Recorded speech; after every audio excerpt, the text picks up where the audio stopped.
दोस्तों सोचिए एक ऐसा इंसान जिसके पास अपना खुद का प्राइवेट जेट हो, जिसकी पार्टी में बॉलीवुड स्टार लाइन लगाते हो और जिसे the king of good time कहा जाता हो, वो अचानक रातों रात कहाँ चला गया।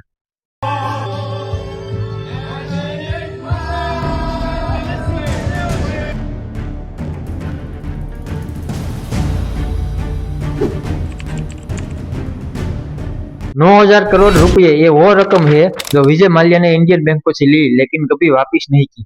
लेकिन क्या ये सिर्फ एक बिजनेस फेलर था या एक सोचा समझा प्लान?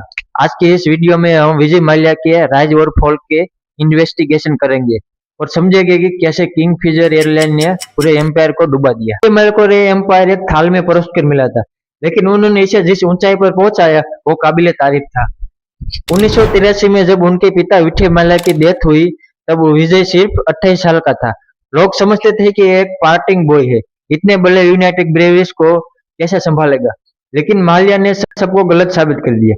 उन्होंने लिकर बिजनेस को स्केल किया और किंगफिशर बियर को सिर्फ एक ड्रिंक नहीं बल्कि एक लाइफस्टाइल ब्रांड बना दिया। लेकिन माल्या को सिर्फ पैसा नहीं चाहिए था, फेम चाहिए था। उन्हें इंडिया का रिचर्ड ब्रांसन कहा जाता था। उन्हें लाइफस्टाइल देखकर ऐसा लगता था कि उनके पास मीडिया टच है, जिस चीज को वो छू ले वो सोना बन जाता है। विजय माल्या ने एक इमेज बनाई थी, एक ऐसा बिजनेसमैन जो हर पल अपनी लाइफ को एंजॉय करता है। लेकिन दोस्तों यही वो वक्त था जब उनका गॉड कॉम्प्लेक्स उन पर हावी होने लगा। उन्हें लगा कि वो कभी फेल नहीं हो सकते और इसी कॉन्फिडेंस में साल 2005 में उन्होंने रखा अपना पहला कदम किंगफिशर एयरलाइंस।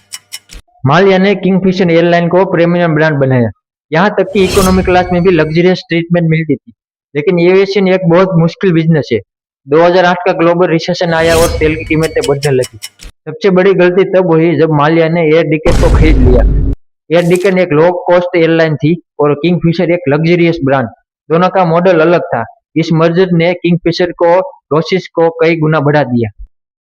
आता है सबसे बड़ा सवाल, जब किंगफिशर एयरलाइन हर दिन करोड़ों का नुकसान कर रही थी तो बैंक उन्हें लोन क्यों दे रहे थे? 17 बैंकों ने मिलकर उनको लोन दिया, जिसमें एसबीआई का सबसे बड़ा हिस्सा था। बैंक ने माल्या की पर्सनल गारंटी और किंगफिशर की ब्रांड को गिरवी मानकर लोन दे दिया।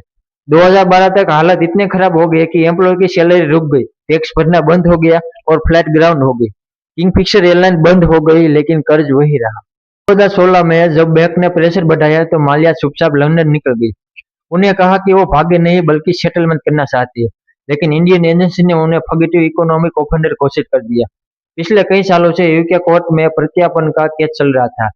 माल्या का कहना है कि इंडियन जेल की कंडीशन अच्छी नहीं है, वही इंडिया का कहना है कि उन्होंने जानबूझकर पैसे नहीं लौटाए। तो विजय माल्या का केस हमें सिखाता है कि कैसे क्रोनी कैपिटलिज्म और लेक्स बैंकिंग रेगुलेशन देश की अर्थव्यवस्था को नुकसान पहुंचाते हैं। बैंक ने बिना सही सिक्योरिटी के इतना बड़ा लोन कैसे दे दिया, ये आज भी बड़ा सवाल है।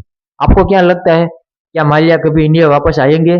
कमेंट में जरूर बताइए। वीडियो पसंद आया हो तो लाइक और सब्सक्राइब जरूर कीजिए। मिलते हैं अगले वीडियो में।